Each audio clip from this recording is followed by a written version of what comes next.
Vers l'année 1180, le peuple Edo fonde un petit État dans le sud-ouest du Nigeria actuel, connu sous le nom de Bénin, à ne pas confondre avec l'actuel pays francophone, la République de Bénin. À partir de 1470, le royaume connaît une expansion militaire rapide et finit par occuper toute la région de l'actuel Nigeria, passant ainsi du statut de petit royaume à celui d'un empire et devient très fameux grâce à ses plaques en bronze. Cet empire a été l'un des plus puissants et des plus prestigieux de l'histoire de l'Afrique précoloniale et avait pour capitale la ville d'Edo, connue aujourd'hui sous le nom de Benin City. Le Bénin a donc été l'une des plus grandes puissances ouest-africaines jusqu'en 1897, date à laquelle l'Empire britannique en a d'abord fait un protectorat, puis une colonie, faisant partie de la région coloniale britannique appelée Afrique occidentale britannique.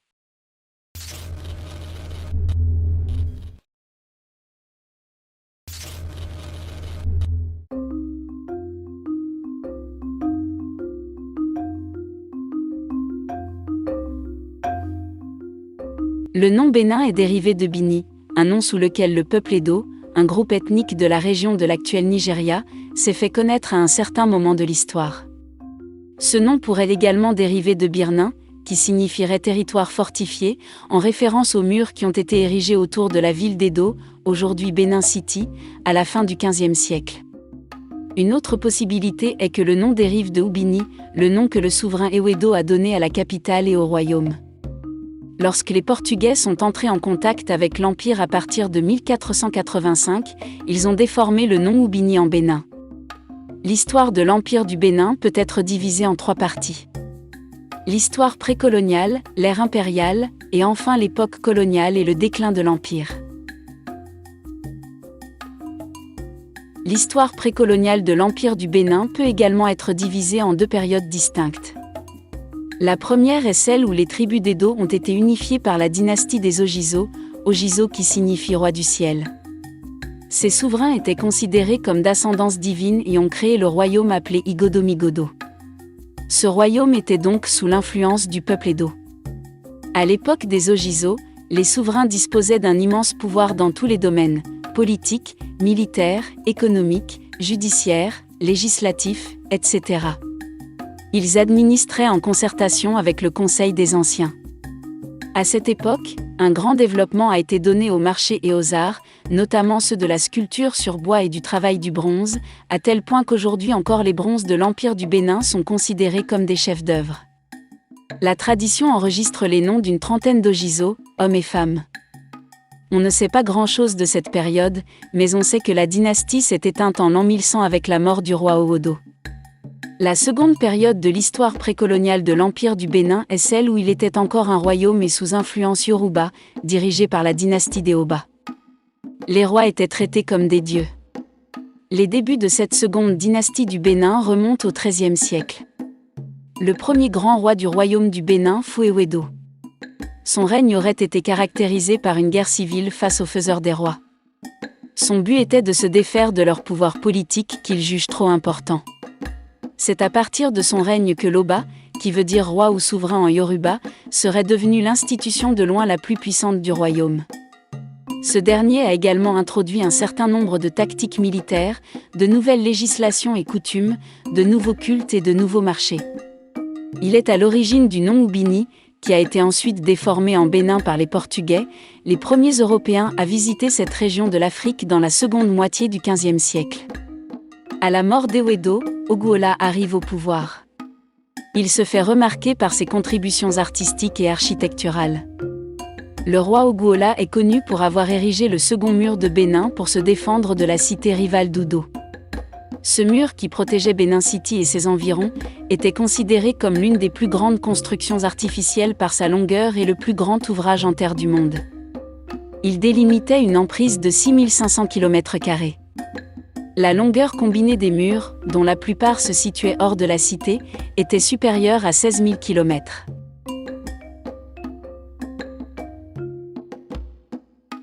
Le roi le plus célèbre du royaume du Bénin a été sans doute Oba Eware. Il a dirigé le Bénin pendant 33 ans, de 1440 en 1473. Tout comme Soni Alibert de l'Empire Songhai, ce roi a également été surnommé Eware le Grand, à cause de ses nombreux accomplissements architecturaux et territoriaux. Il introduit d'importantes réformes dans le système politique, administratif et militaire de l'Empire. Il est célèbre pour avoir élargi véritablement le territoire du Bénin, avec la conquête de nombreux peuples. C'est donc sous son règne que le royaume du Bénin devient un empire. C'est aussi lui qui a reconstruit et rénové la capitale et les grandes murailles qui l'entouraient. Après avoir conquis les populations environnantes et lointaines, Éwaré leur impose de payer un tribut. La conquête des Yoruba d'Owo et d'Akouré a permis au roi Éwaré d'avoir accès à d'importantes routes commerciales avec d'autres populations comme les Nupé et d'autres Yoruba à l'ouest et au nord. Ces accès favorisaient des échanges de commerce et permettaient l'arrivée de nombreux produits dans l'Empire du Bénin.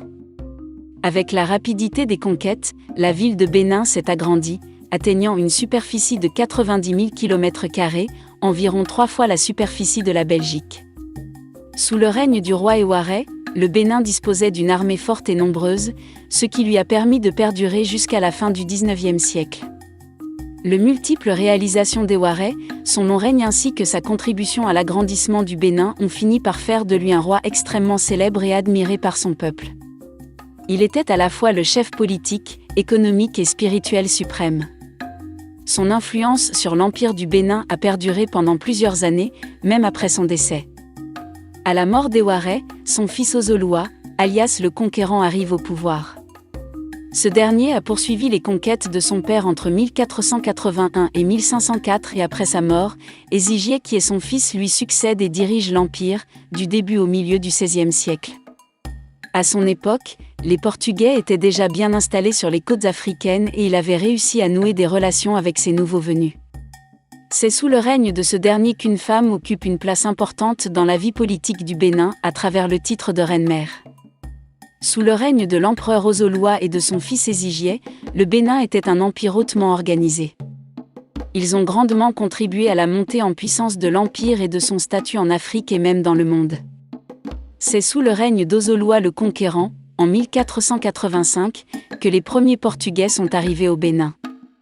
Les populations de l'Empire ont établi de bonnes relations avec ces derniers, ce qui a contribué à renforcer considérablement la richesse et l'influence de l'Empire. D'excellents rapports ont également été établis avec la couronne portugaise, en particulier par l'Oba Ezigié. L'Empire du Bénin a connu une brillante civilisation, notamment dans le domaine des arts plastiques. L'art et l'architecture étaient très importants dans cet empire africain. Sur le plan architectural, la figure la plus significative est un système de murs et de douves encadrant la ville de Benin City. Ces murs avaient une fonction défensive ou démarcative et seraient la plus longue construction faite par des hommes avant l'avènement des machines, devant la Grande Muraille de Chine. D'après les témoignages de voyageurs européens surtout rapportés par le néerlandais Olfer Dapé, l'architecture civile du Bénin était en tout point remarquable et rivalisait avec celle des grandes villes européennes. La culture de l'Empire du Bénin était également très animée. La ville d'Ifẹ̀ était la cité religieuse par excellence, une ville sainte comme plusieurs de nos jours dans le monde. Cette ville attirait les religieux venant non seulement des pays Yoruba, mais aussi de tout le golfe de Bénin jusqu'au sud-est du Ghana actuel. Les rois et les empereurs ont fortement contribué à faire de l'art du Bénin une des plus belles réussites de l'Empire. L'art de l'Empire du Bénin est réputé aussi pour son travail de bronze, du laiton de la terre cuite, du bois et de l'ivoire. La qualité, la finesse et la précision des œuvres d'art sont uniques dans l'histoire de l'Afrique. En 1553, les Britanniques arrivent également au Bénin. De bonnes relations commerciales ont également été établies avec eux. Depuis le Bénin, ils exportaient principalement de l'ivoire, de l'huile de palme et du poivre vers le Royaume-Uni. Entre le XVIe et le XVIIe siècle, l'Empire atteint une très grande splendeur et c'est aussi à cette époque que les voyageurs européens ont répandu en Europe la nouvelle de ce prestigieux empire, riche en palais somptueux et dirigé par un souverain puissant. C'est aussi à cette époque que commence la déportation des esclaves vers l'Europe.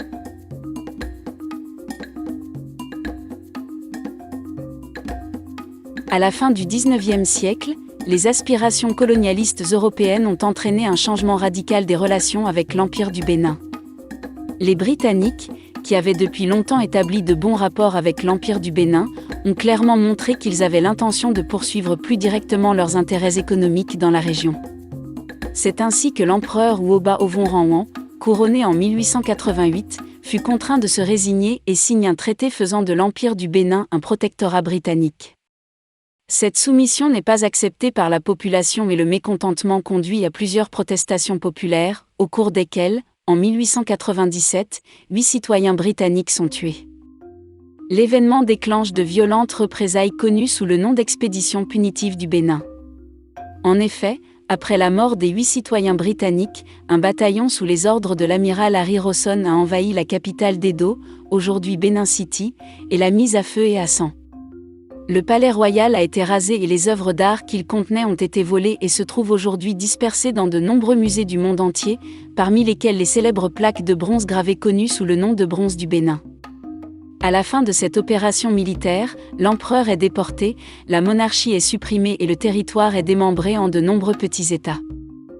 L'Empire du Bénin avait cessé ainsi d'être le prestigieux et fort État qu'il avait été auparavant. Il était devenu faible et vulnérable et n'était que l'ombre de lui-même. Après avoir été un protectorat britannique, l'Empire se transforme en colonie britannique en 1914. La monarchie a été réintroduite en même temps que la transformation en colonie, mais le souverain avait désormais définitivement perdu tout pouvoir politique, ne conservant que le rôle de chef religieux et de représentant cérémoniel. Après l'indépendance des colonies britanniques d'Afrique de l'Ouest en 1960, ce qui restait du grand et prestigieux Empire du Bénin a été attribué à la République fédérale du Nigeria, dont il fait encore partie aujourd'hui. Nous sommes à la fin de cette vidéo et merci de l'avoir suivi. N'hésitez surtout pas à laisser un like, à commenter et aussi à partager. Au revoir.